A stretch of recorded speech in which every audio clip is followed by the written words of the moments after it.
Today we are over here at the Concord, New Hampshire State Capitol House, checking out the Christa McAuliffe's statue.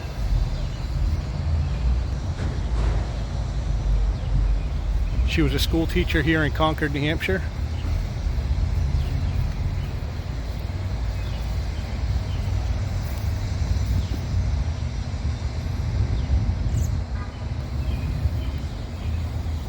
She went up in the shuttle called the Challenger, took flight in Titusville, Florida at the Kennedy Space Center. Sadly, the shuttle blew up and she lost her life with multiple others. She was born in '48 and passed away in '86.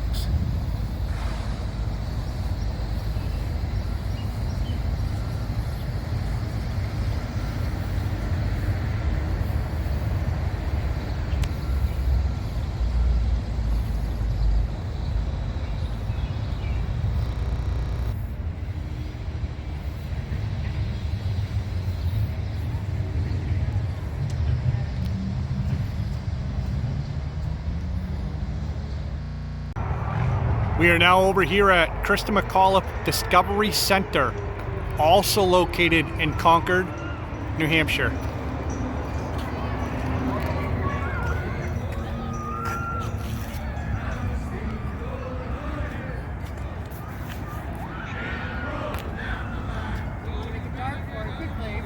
Oh, maybe we should. Thank you. Yeah.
Want to go cover?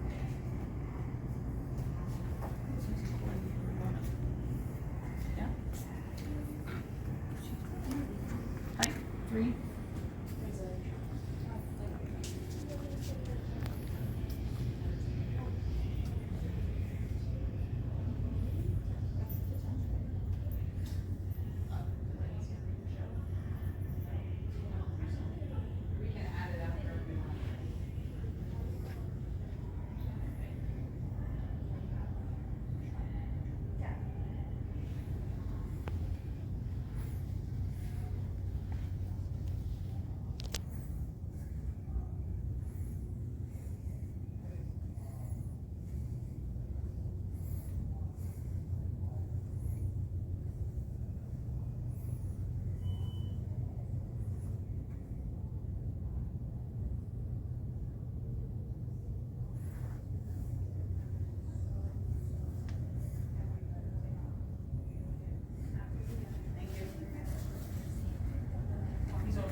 went to the moon.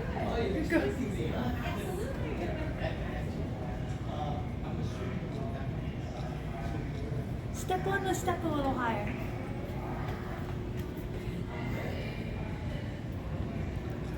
There you go. There you go. Perfect. And landed on the moon. You landed on the moon. Landed on the moon. You see why I let you go.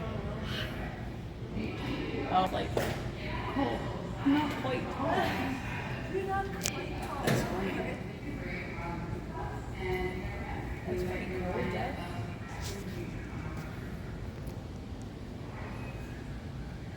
I know. It's cool to be this close to it, though.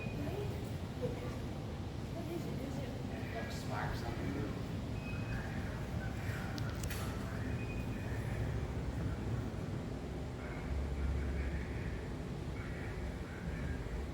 It drops his phone. Right?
That is cool.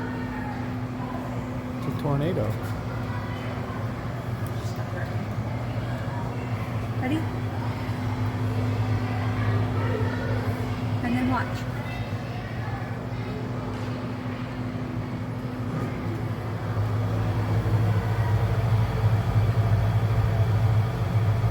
Just looking at this one, see what it looks like.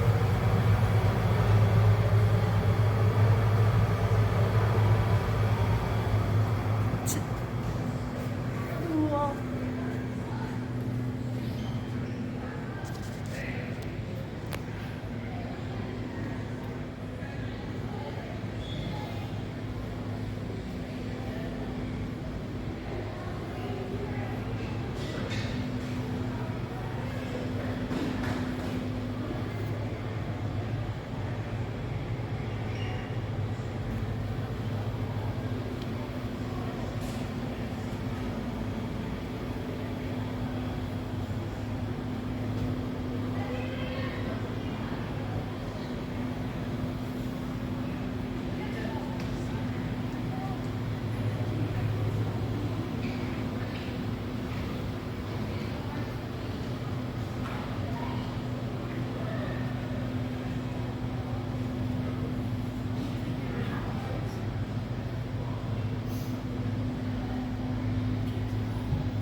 this has got to be Miami.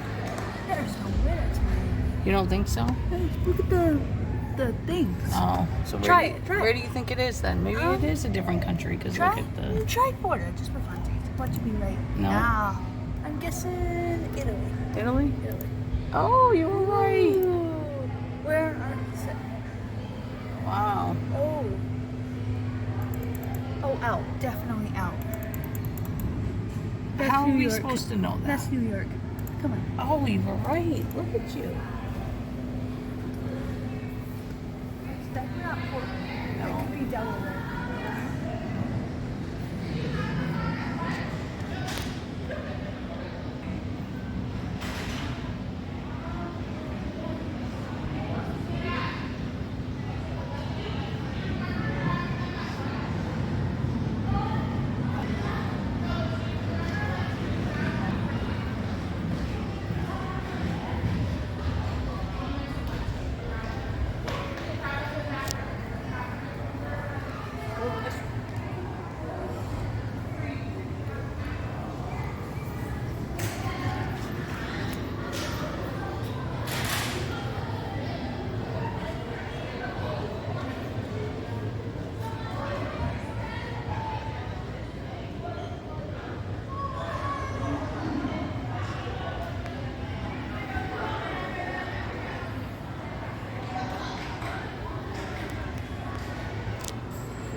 Came in here just in time. Wait. It's gonna start over again. It's gonna start over again. This is when the highest wind was ever recorded. Wait. You have to hit a button. Oh.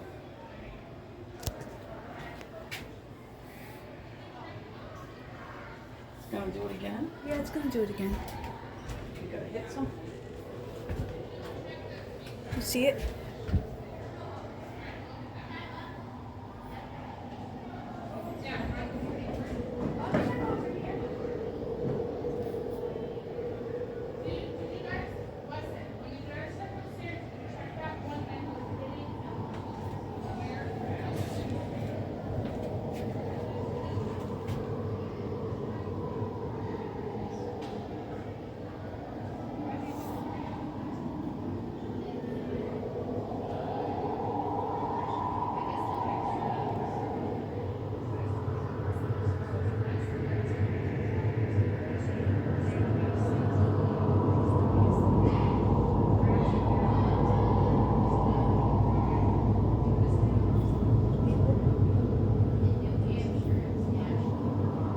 The whole building's shaking. Uh-huh.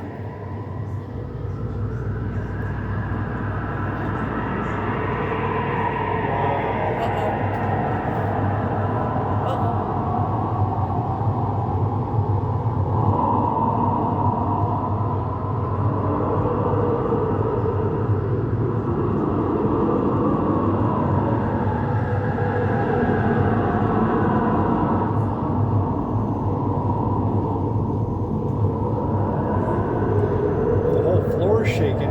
Yeah.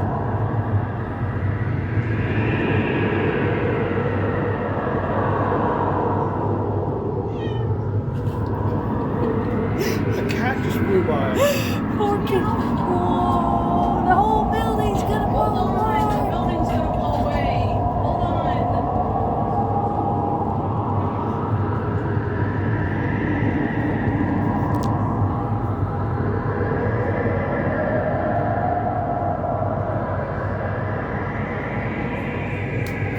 Wow.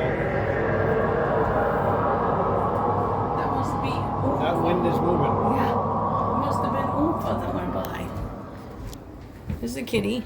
Oh, it must have been the kitty who That flew must have by. been a kitty that flew by. Wow, look at the ice formations that happened on it. It's crazy, huh? Look at that. Look at the whole building. It was like Oh my gosh. It's like covered in covered. ice. Your Snow door and was ice. probably swollen shut.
That's not Columbia. I thought that was Colorado.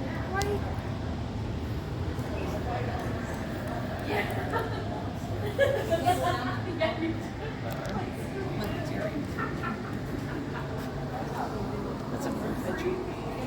That is cool. I like that picture. That's a cool picture. Oh, that's a look.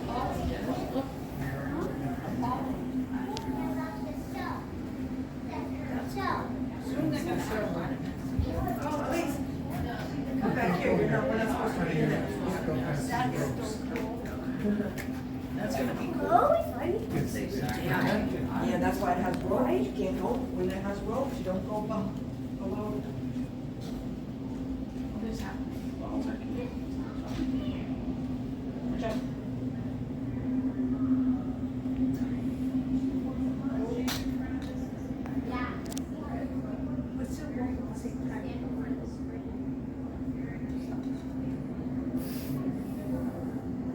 Science Center. Ready? Whoa! That was cool. They went bonk. There they all are. Look at that. There they all are.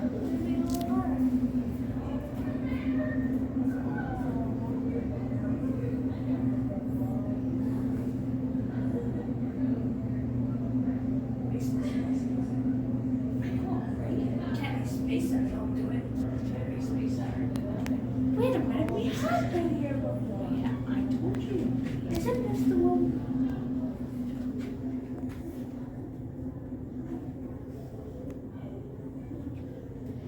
Told you we were here.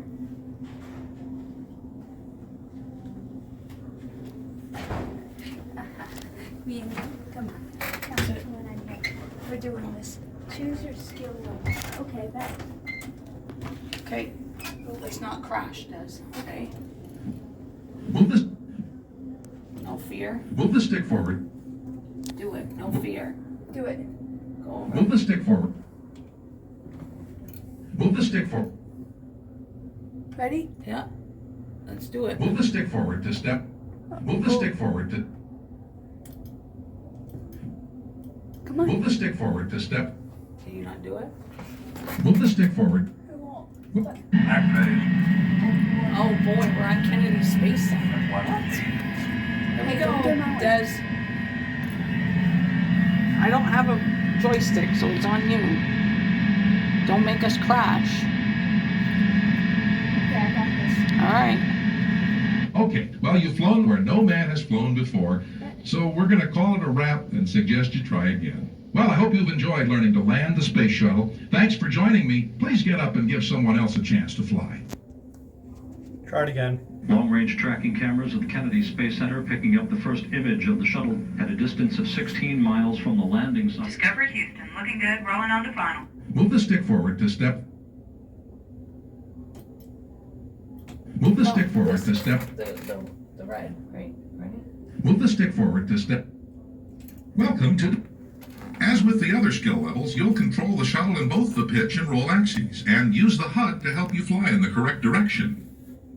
As a no-fear pilot, you'll begin the simulation with a strong wind coming towards you. As a result, the HUD guidance diamond will want you to steer for the close-in set of approach lights. Continue to keep the shuttle bug on top of the guidance diamond, noting the different approach. At about 1,000 feet, the wind will swing around to come from your left and a little behind you. Watch carefully for the sudden motion of the orbiter and the guidance diamond, and be prepared to react quickly, as there won't be much time. A few final thoughts. It's gonna be above it, or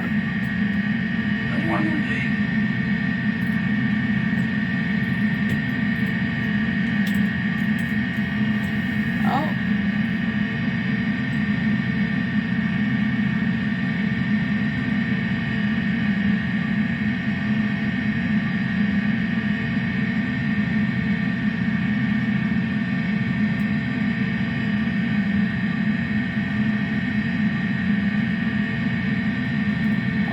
Wind's coming.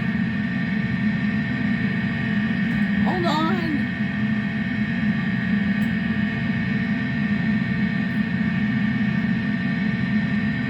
Ah, we're going up.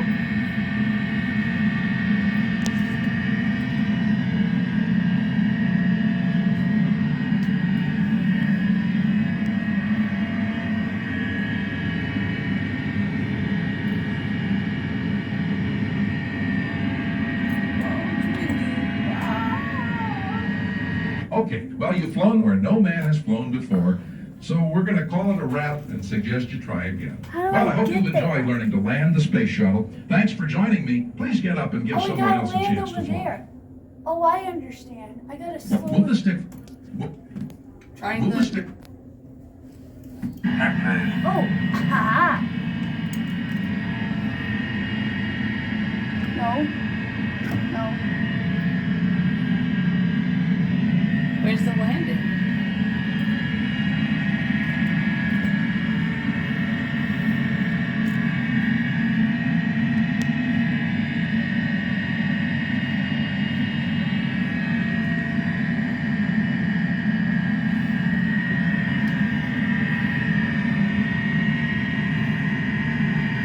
March landing phase.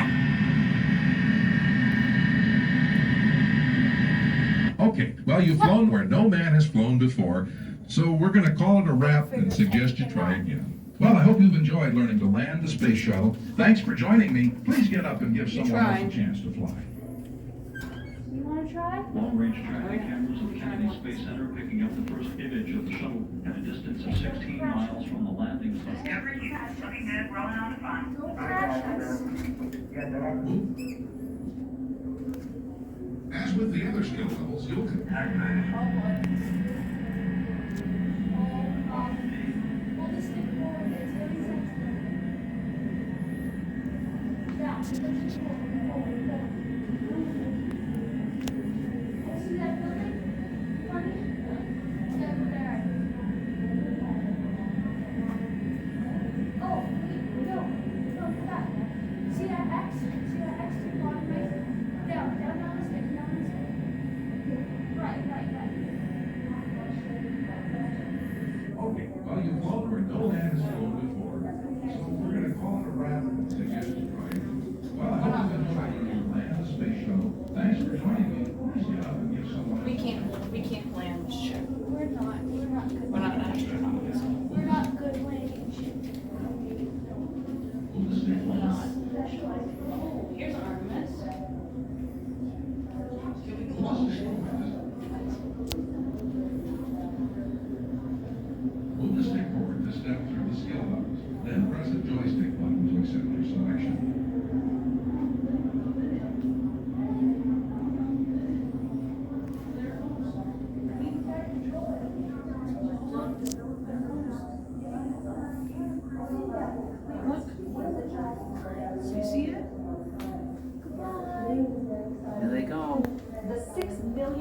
moon rocket produces 8.8 million pounds of thrust to accelerate. I don't think anything. 75% of this power comes from the two 17-story solid rocket boosters, each producing 3.6 million pounds of thrust.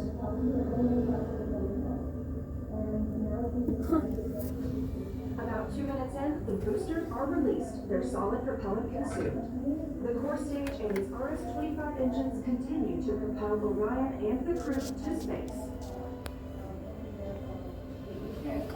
After 3 minutes, the protective fairings surrounding Orion's service module are ejected, exposing its solar arrays. 6 seconds later, the launch abort system is ejected from Orion. The crew has safely reached Earth orbit, though they can still abort using service module engines.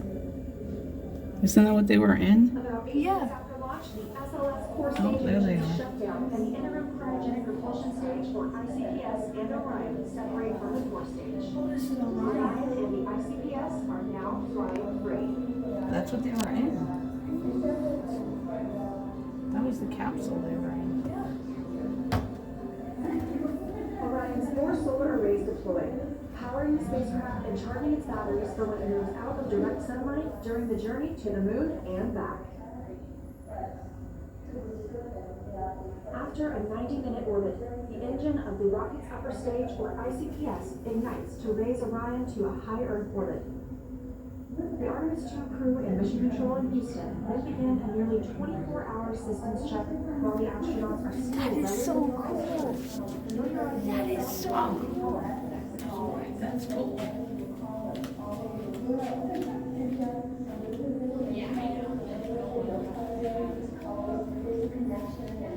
Congratulations. And that's just an interesting part of it. Some people sent us some family history that maybe we were unaware of, and that's kind of nice. A lot of people want some information. Some people want autographs. Some people I've had wonderful letters from, 82-year-old and a 72-year-old woman who both of whom have been pilots like 30 or 40 years. So they started in aviation a long time ago and really made their mark in aviation, and looking at the space program, just saying, hey, I wish it was me. You know, it was 90, here I am, I'm almost 90 years old, and I'd really like to be able to go up in that space shuttle. So the mail has been varied, but diverse, a lot of mail, and I'm hoping to try to sift through it because I would like to get back to everybody if I could. How has the feeling been under NASA's control? Are you adjusting to that? Being a school teacher, I've always been under some type of structure, whether it's the supervision of the superintendent plus the principal plus the department head, or if I'm in a smaller school, there's going to be maybe a department chairman who is making more impact on what I'm going to be teaching and that type of thing. So I've always been in some type of a structure. The one thing that's been delightful, and I think NASA kind of got that idea when they had 10 finalists there who were fairly outspoken teachers, was that at no point have they said, you can't say this, you can say that, or would rather you didn't talk about a particular area. So it's like my classroom, I have a kind of a structure to work around, but I can ultimately decide what's going to be said and how I'm going to bring this information across. So that's a comfortable feeling. Yesterday, which was, I should refer to it as Tuesday, was designated Christa McAuliffe Day, and I think that was really exciting for the city to be able to put on that special day for you. And in your speech, which was brief but nevertheless effective, you mentioned that when you're up in the shuttle, you won't be teaching at Concord High, but you want everyone working together to help make education the best it can be in the country. And that was probably one of the most clearest shifts in Concord to the country as a teacher that I've heard you say or really seen come up. So I'm just wondering, are you officially, or are you feeling the shift from Concord High School teacher to teacher representing the teaching profession? I believe so. That's what I'm supposed to be doing at this point, is representing not only the teaching profession, but hopefully setting a role model for students who will maybe pursue teaching as an option for a career, or maybe look at their own teachers in a different light, that it is an important part of the whole society. I think sometimes students look at teachers and it's kind of, well, you know, that's not an important job, and it is. If we didn't have an educated electorate, we'd really be having some problems. As I'm traveling around the country, my impact is going to be mostly with teachers. Because if I can impact on a teacher, that ripple effect is going to reach a lot more students than if I walk into one classroom and talk to 30 students, although that would be a lot of fun. So I'm trying to look at the lesson plans that are going to be done next week. I'm trying to look at my training program as a preparation time for me to think of what teachers are going to need. What do I, as a teacher right now, looking at NASA, what would I like to see somebody else bring back? Would it be just resources? Would I want some hands-on materials that I could be, work through perhaps a lesson and get a good feel of what things were like? Would I want somebody just to hand me a whole bunch of things and say, hey, do what you want with them and call me, or get in contact with NASA if you have a problem? So I have to think of that rather than my usual, what do the students need in my classroom? So it is a different way of approaching things. A broader perspective. Oh, definitely. Is that something that NASA injected into the whole process? Not really, although we talked about the audiences. The teachers have had a lot of input in what we're going to be doing after the flight. Now, the 10 finalists, there'll be one other person who'll be going through the training with me. They're flying Morgan from Idaho. So she and I will be down in Houston training together. The other 8 are going to work as educational consultants. So those 10 finalists are going to be a very good core group for education, linking that with the NASA space program and just future of our country. So I'm really excited about that process. I know that there's also, yes, an excitement there in just sort of hooking up again with those people, because you did say that you had a chance to get really close to Donna just in that time of trial. What are some of the school lessons that you have in your own mind that you would like to make a part of the overall program? On the 13th of August, when I'm flying down to Washington, and I'll be there for 3 days, and I'll be meeting with the other 9 people.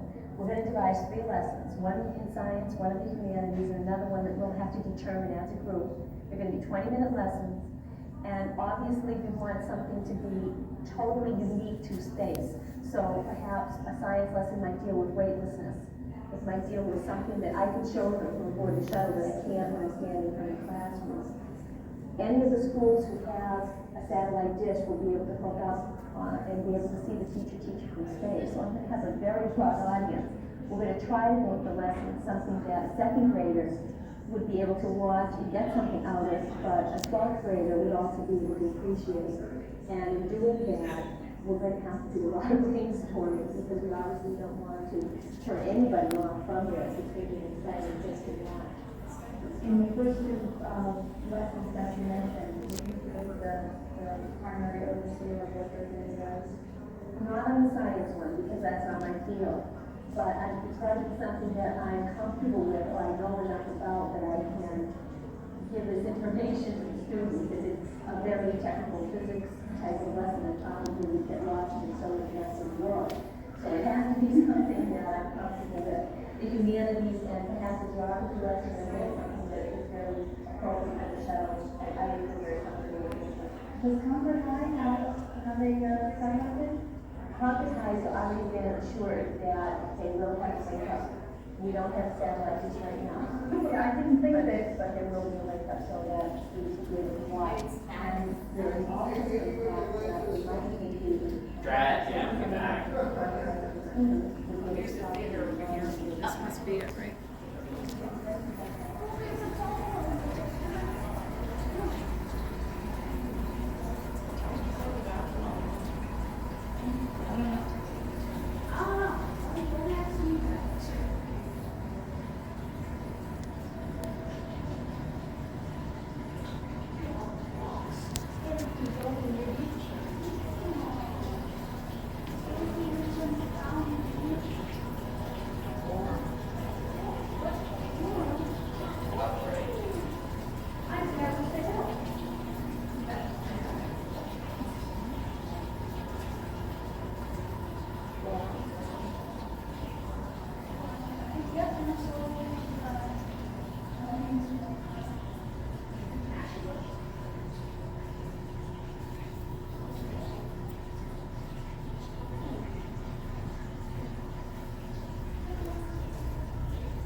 That's it. That's it. It's our moon base. That's our moon base.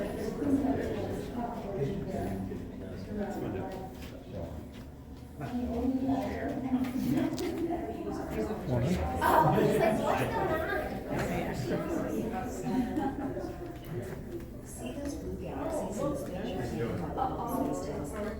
Those are star factories, making stars at a much faster rate than the red ones. Webb can track the production of the heavier stellar elements in ways that no previous telescope could. Webb's infrared eyes can see through the dust of the galaxies to more clearly study the formation of new stars.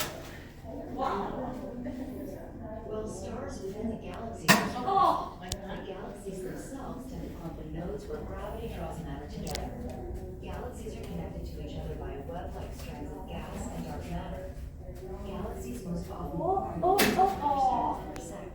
This cosmic web is the supports galaxy formation. Dark matter is 5 times more abundant than visible matter in the universe. Astronomers have simulated the spiderweb of dark matter by using a visible distribution of galaxies today. The web will allow us to see in the past to galaxies just after they were first born. During this period of time, the universe was hotter and denser, and many more stars formed in the early generations of galaxies. We're already late to the party. The best time for making stars was about 10 billion years ago. Yeah. You're all yeah. With Webb, we can look back to the early days of galaxies and stars and follow the trail of clues to understand the formation of these heavy elements: carbon, oxygen, nitrogen, silicon, and others that make life possible today. Webb will also allow us to study the collision of early galaxies and give us new clues about the invisible but dominant dark matter in the early universe. And maybe one of those spirals out there in the distance, back in time about 10 billion years, could be a mirror image of our own Milky Way looking back at us.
What kind of guidelines NASA's going to lay down to help you bring, but what kinds of things would you like to see your name go to? Would you like to lend your name to if you had that opportunity, which no doubt you will?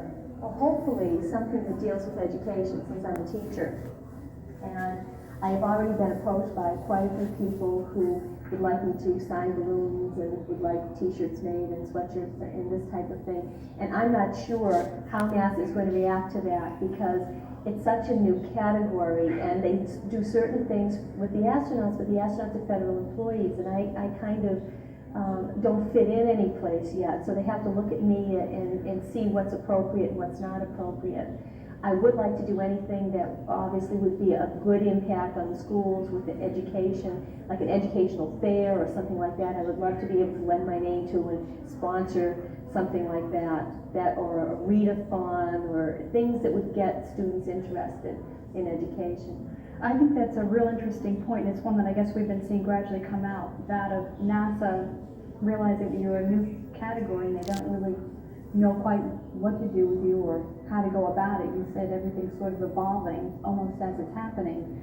Do you have any real idea in your mind of when your training is going to get underway and what it's going to entail? I have a basic understanding of the training itself because I have a payload specialist book at home, which gives me everything that a payload specialist goes through. That's a person who goes up for a specific assignment or a specific experiment, or a company will send somebody up to do growing crystals in space, to do an experiment like that. But they're going to take 6 hours, I'm not sure where, out of that particular thing. And it's like anything, you know, both people are approaching it a little hesitantly. I'm not sure exactly what the guidelines are. They're kind of letting it go to see what kind of structure they need to put on it. I'm sure the next category, the category after that's going to have a much easier time, but both sides realize that it's a new program. And with a new program, you're always going to have a little bit of that feeling your way through it. Were you surprised that the turnout that was there for Christa McAuliffe Day? I was surprised that there were that many people because I know during the summer people get very busy and their lives are fragmented with vacations and people visiting and this type of thing. I was also surprised how many people came up and were from different parts of the country, from South Dakota, they were visiting from Michigan, or they A lot of were over tourists? from Maine, and they had stopped by and said, oh, we saw you in the paper when we were in Maine, and we just thought this would be a nice chance to get to meet you, and that was a lot of fun. I also saw a lot of students. Yes, a lot of kids came flocking around you like magnets. And Paul Giles of the Nevers Band was very gracious in allowing you to conduct his orchestra. Oh, yes. That was kind of fun, and a first for you, I'm sure. It was. But then that's what you're all about, first efforts. I want to thank you for being with us on this edition of Speaking of Concord. And that one note that we will make is that Channel 12 will be serving us the link for Concord High School when you are in fact in space, and we'll be keeping abreast of all the activities. Thanks for joining us. I'm Lorna Thornton. Have a good one.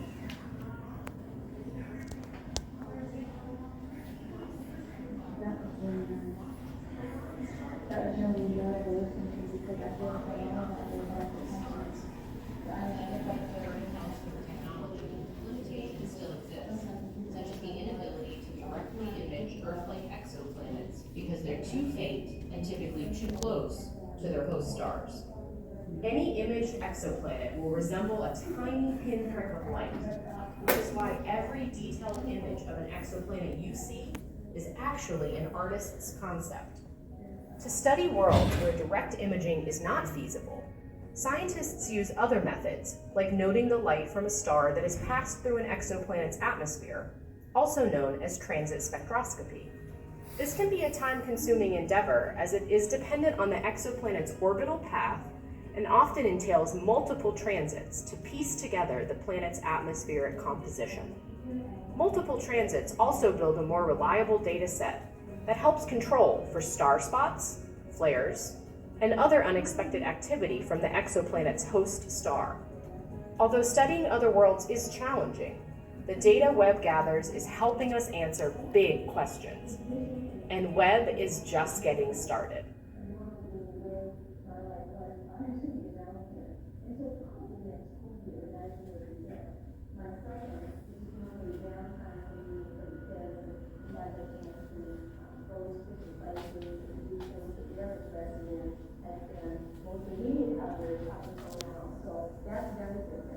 My school year, this is going to be the first time since 2005 that I'm going to try school things. That's going to be extremely different. The training sessions, on the way home from class, and the traveling around the country when I come back from the shuttle flight.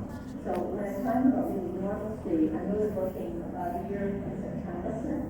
When you came back from Washington and then kind of moving inside from coast to coast, like, have you had time just to come home?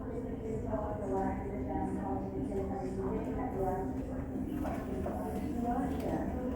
think that will count.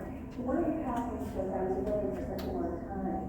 And the community was very excited, the students were very excited, and the library was very excited. But all the way to the last year, Washington, D.C., I was everything.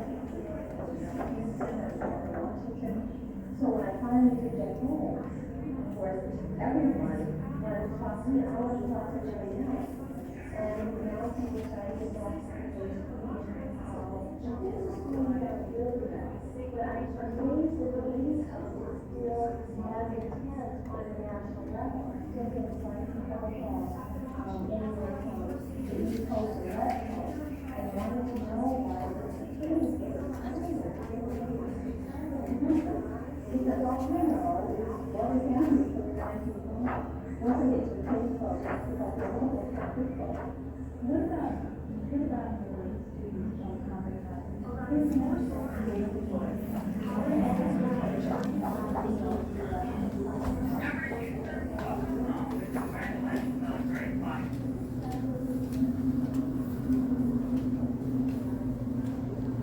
Long-range tracking cameras at the Kennedy Space Center picking up the first image of the shuttle at a distance of 16 miles from the landing.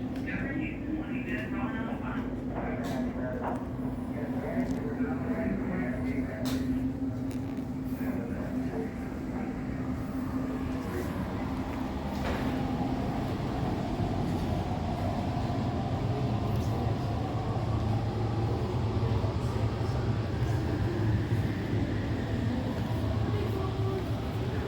Want to head upstairs now? Yeah. Oh my god, I touched the moon. I touched the moon. Oh my god, we touched the moon. We touched the moon. We touched the moon. We touched the moon.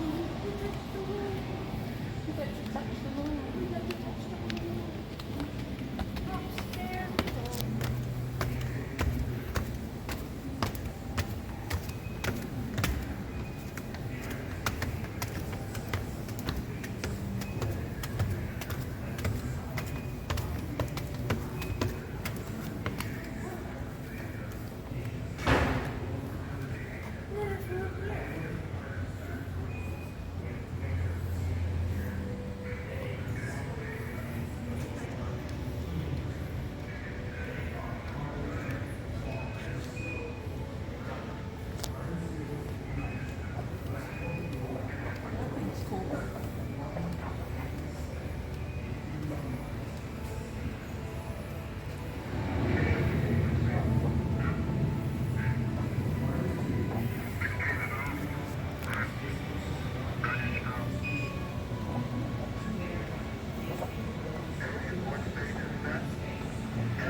Oh no, Mayday! Mayday! I'm crashing! Boom!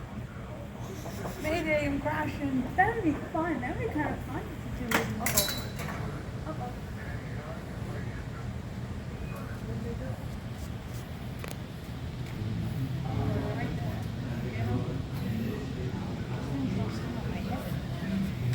Alright, now we gotta gotta try to get myself out of here.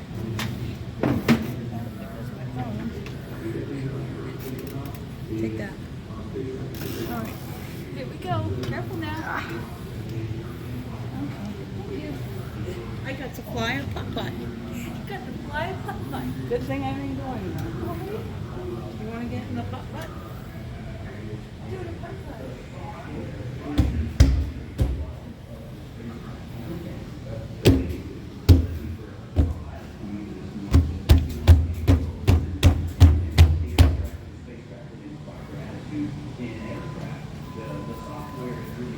Ready?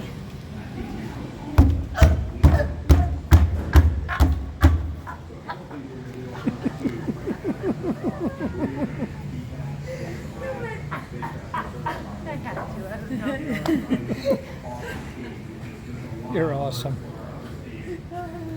Just... Oh, this one's not working. Oh, yeah, it is. I think you gotta hold it.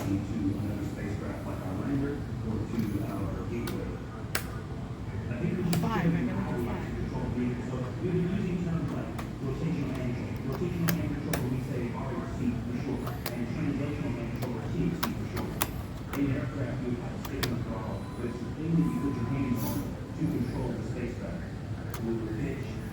Push it forward, push it forward. And then you will also go up, down, left, right, in, and out, and we will assess how precisely that we can control the spacecraft. Well, we mentioned earlier that the main controller of the spacecraft is software. And so the main way that we interact with the spacecraft is our cursor control device. You're absolutely favorite. I know you love CCD. This thing, it looks awkward, it looks weird, but when you get to use it, that actually a genius piece of gear, and I know it is your favorite. This is our primary way to interact with the spacecraft. And so what it does is it allows us to determine where we put our focus on the display. So I can move the cursor to a certain display, and then I can move the cursor around to interact with certain fields of data. And it's one of the primary controllers because there are going to be times when we're under 4G, 8G maybe even, and we won't be able to lift up our hands and push the buttons on the display. So this is exactly how we will do it. There is far more information on these displays than we will need to fly this spacecraft normally. But if a system goes off, if something goes wrong, we can dig down into the lowest levels of the computer of all the systems here, and we can take a look, see what's failed, talk to Mission Control in Houston. And then right next to the displays, you see switches and toggles and dials. And so we call those switch interface panels or SIP panels. If the rotational and translational hand controller didn't work, we also have a backup to a set of switches. Hi, my name is Jeff Simmerow, and I work for Lockheed Martin. We're here in the Exploration Development Laboratory where we do integrated testing and verification of the GNC flight software for the Artemis program. GNC stands for Guidance, Navigation, and Control. Guidance is basically where do we want to go. Nav is where are we. Controls is how do we get from where we are to where we want to be. This is the software that interfaces with both the translational and rotational hand controllers. We call this whole stack up the Crew and Service Module, or the CSM. That is the crew module, the capsule, the spacecraft Orion, and then the service module made by our partners ESA and Airbus in Europe. And so this is where the thrusters that will maneuver us on the service module. My name is Rashid Amikan. I'm the lead of Assembly, Integration, and Test team of Airbus. And we built the European service module in Germany. When the astronaut gives a command to go in any direction, the software is steering every thruster as needed. So it's a balance or a dance between the different engines. So if you provide thrust on one side, you have to counteract on the other side. Every time you touch the translational hand controller or the rotational hand controller, those thrusters fire. Those thrusters are right here. So you can hear them. Very important members of the crew.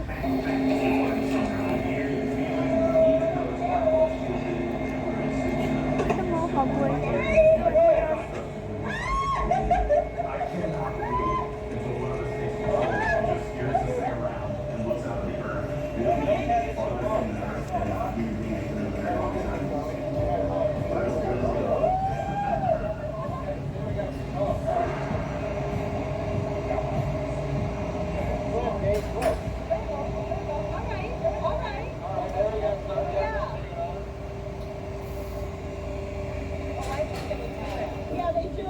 That's what we need. They do all collect. We want to have it.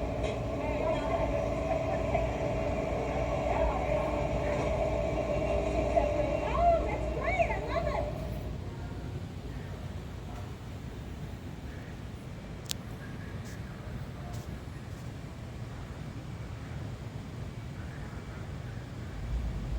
And there's our commander. It's your mark.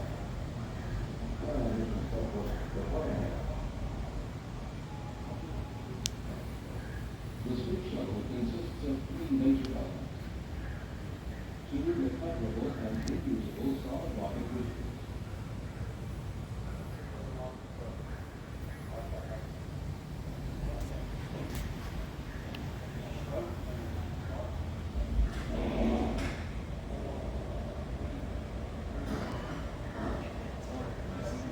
Hey everyone, I'm Ray Wiseman, a crew member on Artemis 2. And I'm Christa, another crew member on Artemis 2. Today we're going to be talking about how you know you're in space. The best way to know that is floating, and so is everything around you.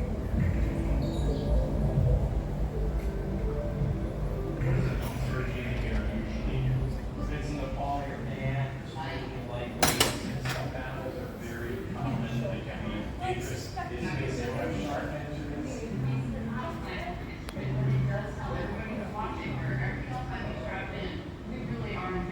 There is their zero-G indicator, volunteering a crew's description of who chose this animal and everything that it means to their mission.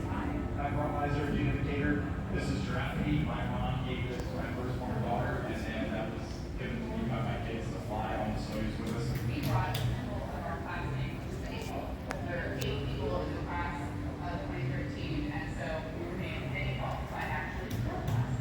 This is a stuffed animal on a string. We generally hang it from the upper part of our spacecraft, so it's just dangling in the middle of our spaceship. When I was in the Soyuz, I looked at Giraffe often because it's a great instrument for how is your vehicle. You can tell yaw, pitch, and roll. You can tell dynamics. You can tell when the engines are firing and when they aren't firing. I see you have yours on the string. Yes, the string is essential.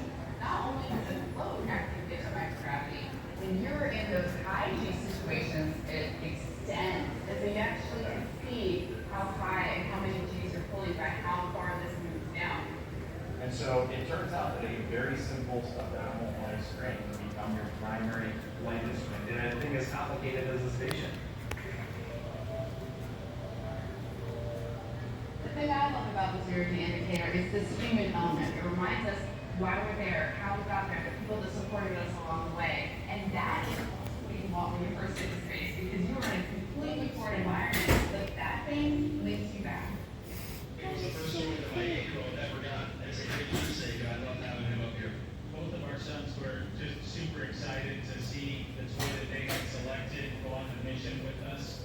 This is our little buddy, the Earth, that keeps us company. He kind of floats around during the day and follows us in our activities and learns what it's like to be in space. We want to talk about as a crew what means the most to us about this mission, and we say that it's bringing everyone along with us for the ride. So I think it'd be really cool to involve the public in our zero-G indicator.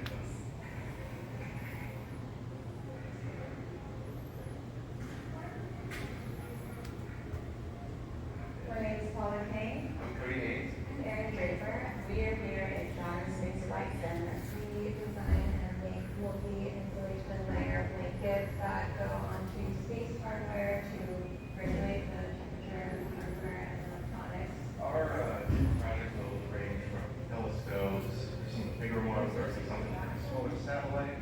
It's very exciting to coordinate the contest. It's inspiring many different people to distribute creative ideas. It's always been cool to think that something that you worked on has flown and gone into space. Whoever our contest winner is, once I have the design in front of me, I will literally draw out the design of the doll on the snow material, and then I'll shape and form it to wherever it needs to be.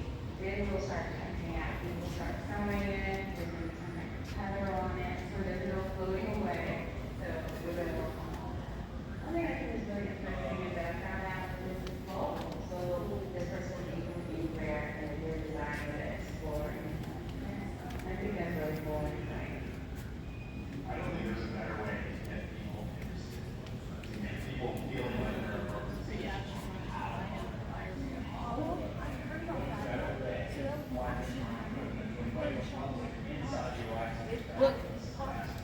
like the one that just went up in Apollo. See, Yeah. right there, that guy. Yeah. He looks just like him. He must be the same descendant. He looks just like him. Look, there's like Apollo. Oh, and look. Oh, upside down. Oh, it's intentional. Oh. 68. And then this is my logic. Sometimes I like to see what else is going on. Right? Yeah. Reed wants to stay on Route 1. Oh no, Apollo 8. Oh. Very Merry Christmas to all. We're in Dad's way. Sorry, Dad. 9.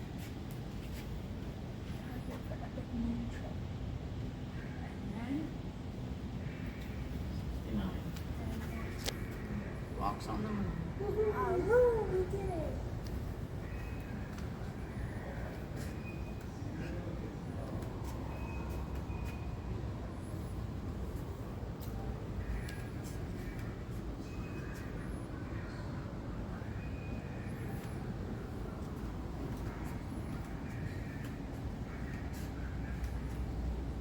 Oh, 7 killed. Pilot dies after aircraft crashes in first.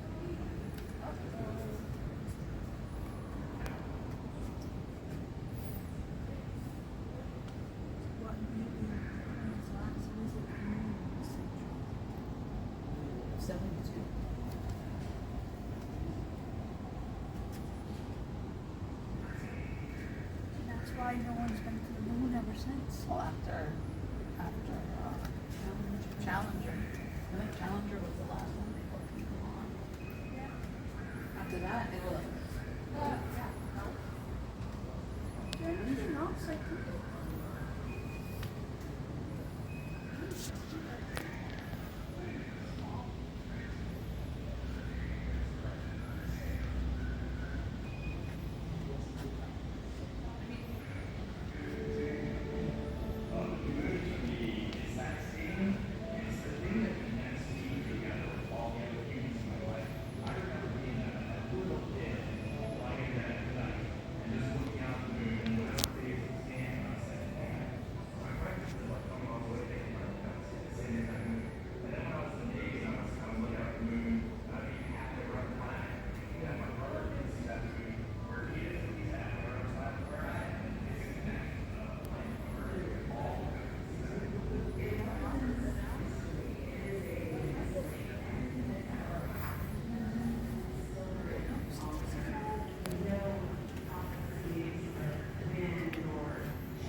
Well, thanks for joining us for this video. Hope you enjoyed it. We'll catch you on the next one. Later.